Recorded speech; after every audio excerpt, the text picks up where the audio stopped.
And here you can see we're making a tool to make the Ripka locker. Yeah. Instead of the dock locker. Yeah. This is making a part to make a part to make a part. There, now I can actually see what's going on with the camera scratch. The LED was blinding it. Oh, okay. Glaring at the scratch. So the dual 20 megabyte Bernoulli drive uses SCSI interface. Can you pull a diskette out for us? They're cartridges that you're not supposed to. The mechanism slides this back so you got access, but you don't want to do that. Is this like a big floppy disk? It's sort of like a giant, somewhat like a floppy disk. It's a little different. They go back to the early days of the PC. They're from 1984 when they were copyrighted. All this came out of Penn State. Probably has highly classified data on it or something. This was D drive. Did these come from salvage? Did I ask that? Back in the day, yeah. Oh, here, maybe this is how to do it. There's a thing you slide back and forth. I don't know what that does. I think that maybe is once you get it engaged, you put it in, you lock it down. Check it out, it's Ripka's first built computer. Yeah. Dirty. Needs cleaned. Hey Malachi, what do you think of this, huh? I should have showed you the warehouse. Yeah. That is to say, it's probably made in the 70s. But I didn't like the dial that was on it, so I went and found an old one and put on it. It's really kind of hard. It's really a pain to use. I mean, you don't think about it. So what's your ear grip to this piece, or are you talking to this piece? You're talking to this piece and you put this up. Didn't you ever see the old movies, dude, where they're like this?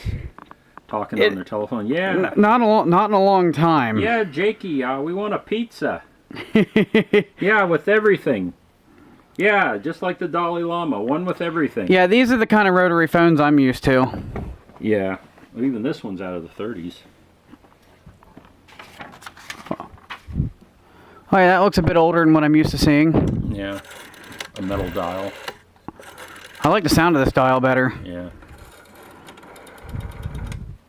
Yeah, you hear that click, click, click, click noise? Yeah, it's louder than what I'm used to hearing. So like if you dial... Yeah, I know, it sends the pulses out and... Yeah. See those holes in the base? Are they for ventilation? Yep, they actually, if you look on the bottom, see there are holes there too. And the idea is you forced air up through the socket and it came out those holes on the side. Made in USA. Yeah, gotta be old, right? Yep. So what is it? What was it intended for transmitting of? Well, radio waves. I'd have to look it up to look at if it had a specific application, but you know, if it was like for...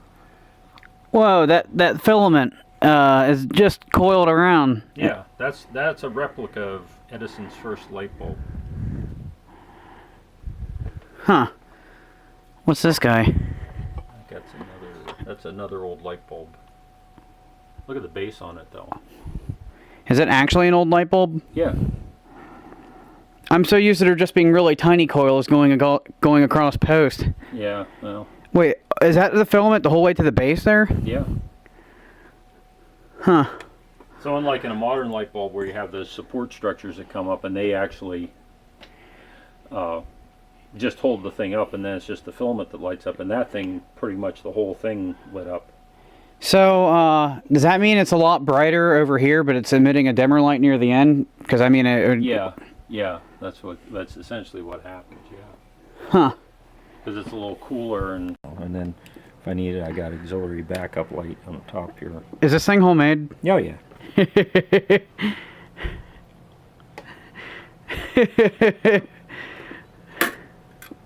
That looks like something out of Ghostbusters, you know? Yeah, well, like I said, ultraviolet light for tracking down slugs and ectoplasm or whatever, slime.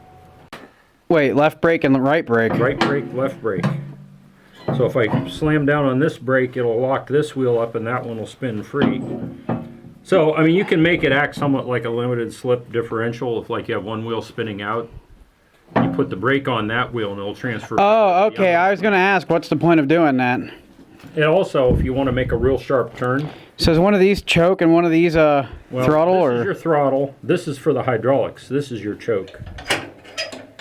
And then the starter and everything's over here.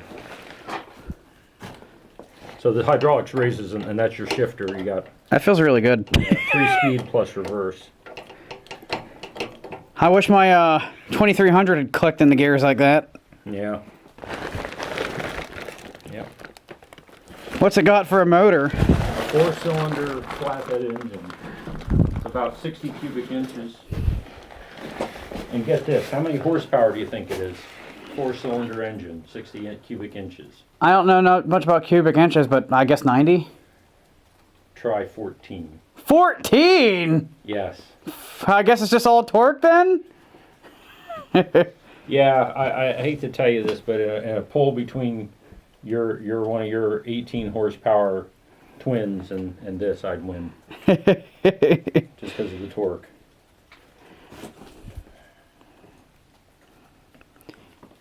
Yeah, that's why I said I want to do mods to get more torque out of my motor, and I don't give a crap about horsepower. Horsepower is about going fast quickly or something. I just want the ability to not bog down and stall out.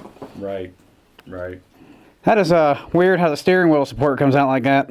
Yeah, well, if you look at it... Oh, that's strange. You kind of sit offset in this thing. Yeah, you do.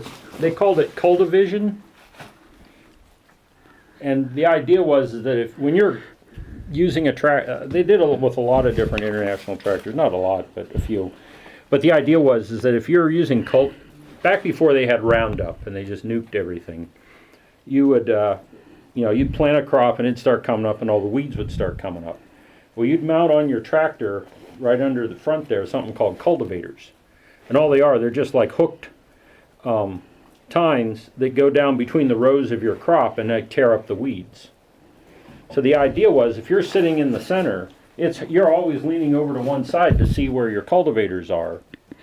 And so with this, they offset the seat and the steering wheel so that you can actually look straight down and see where your cultivators are tearing up the weeds, so you don't accidentally steer off and destroy the crop. Yeah. Oh, that's interesting too. What? How they give you more ground clearance by having yes. that drop down. Yeah, that's a gear. There's a gear in there that drops it down. Huh. Can that do 3-point hitch stuff? Because I only see this. Well, International never made a 3-point hitch for these. There have been some aftermarket people that have made 3-point hitches. But what International had its own system. This thing, these go back to the 40s. 3-point hitches really were only just taking off then. But at that time, you could get what they called a 1-point hitch. And you don't really, we could look at I have another tractor like this, and you can see there's an arm on the back called a rock shaft that lifts up and down, and it will lift and lower a single point implement. So instead of being a 3-point connection, it's just a single point. But then again, you're talking lighter implements than a 3-point implement would be pretty heavy on this. Look, it's the Ford that rescued the Ford. Yes.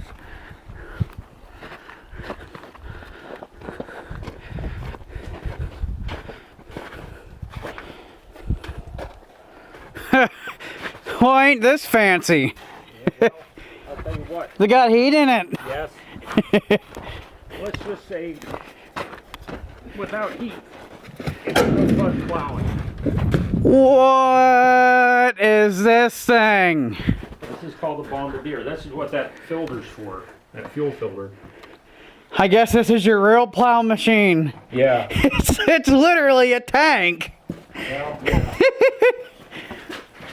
Yep. It's got a 6-cylinder Ford truck engine and automatic transmission, so it's basically a truck turned backwards with a plow on the front. Oh, it's got a horn even. Well, it did. It doesn't work anymore. There's the transmission cooler. Problem is, it sits around 10 months of the year, so it's in it flipped over, and this is supposed to be standing upright. There's a latch there, you can see. It tore loose when it all rotted out there. I got to weld that up someday. Oh, this is just like the other one. Yeah. And you got wheel weights on it. Yes. See, now this over here, this is that rock shaft I was telling you about that the implements would attach to raise and lower them.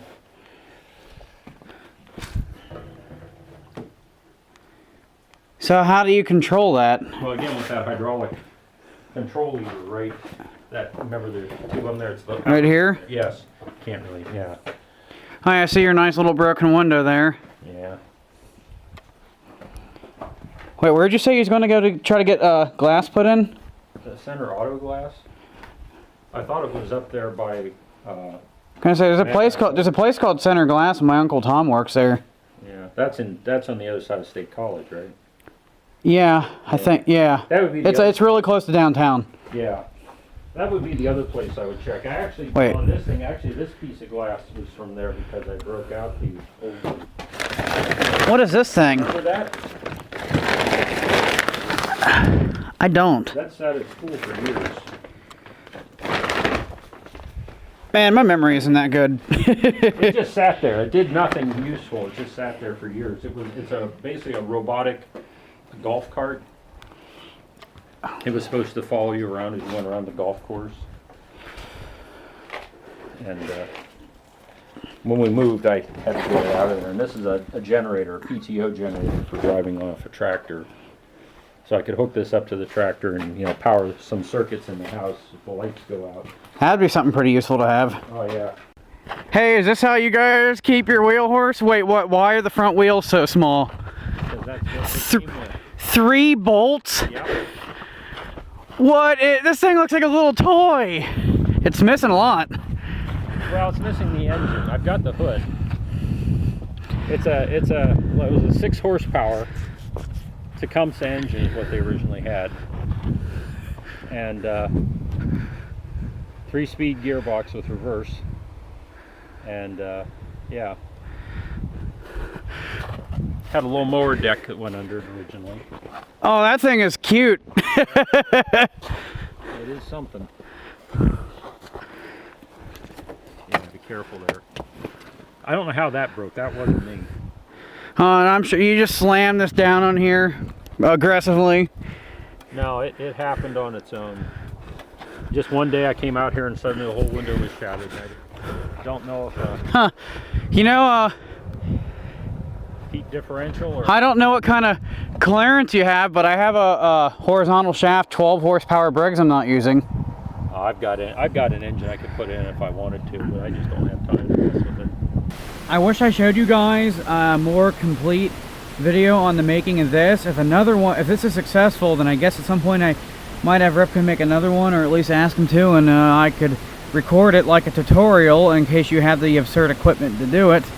But yeah, so here's the assembly of that put together, actually seen in video form, and there'll be a locking collar here and a washer, I think.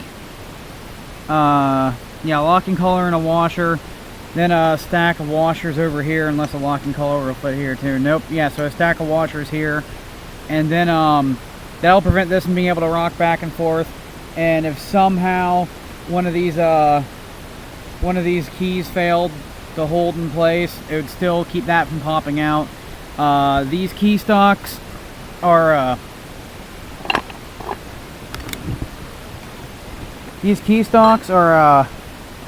oh, I guess he didn't put a pin through these ones. He put a pin through the other ones. He just welded these things in to hold them on. So yeah, there's set screws holding this stuff down, and then the washers are also hold the key stock in place. And we've got bearings. We got sealed bearings in here. And so what I'm going to end up doing is, for around the seal here, I'm probably going to end up just putting a little JB weld inside this shaft like I did before and sanding it off. And then for the bearing here, I want to try just blocking with RTV. So I have 2 different blocking methods. I'm gonna, just drizzle Lucas oil like this, and then fill the whole thing up with Lucas oil and put a bit of motor coat in it. because you know, I want this thing to last. And I'll be really gentle with it for a week, and then I'll break it in. And somebody else on the Sprockets Garage Facebook group said they tried something with a wide rear and they bent their axle. So I had this plan I want to try, and I ordered 2 of these pillow block mounted bearings off eBay for $10 a pop. And I'm going to try something like this, where I cut up I take a long stretch of angle iron, then I cut a little triangle out of it, and then or I should say, I guess I'll chop it and then cut a little triangle out of it to get an angle so it can go flat, then up, and weld it all together as good as I can. Probably paint it red to match the color scheme, and make it where I can use a nut and bolt to bolt that straight to the thing. And I want to have it so it'll be a washer right before the bearing, and then the bearings pushing up right where I want the wheel to be. And then I'll have my little a stack of washers or some conduit or something between the lock collar and the washer you see here. Right here, what I have going on is actually a washer, lock collar, piece of conduit. But yeah, this will be make it so I don't bend my axle.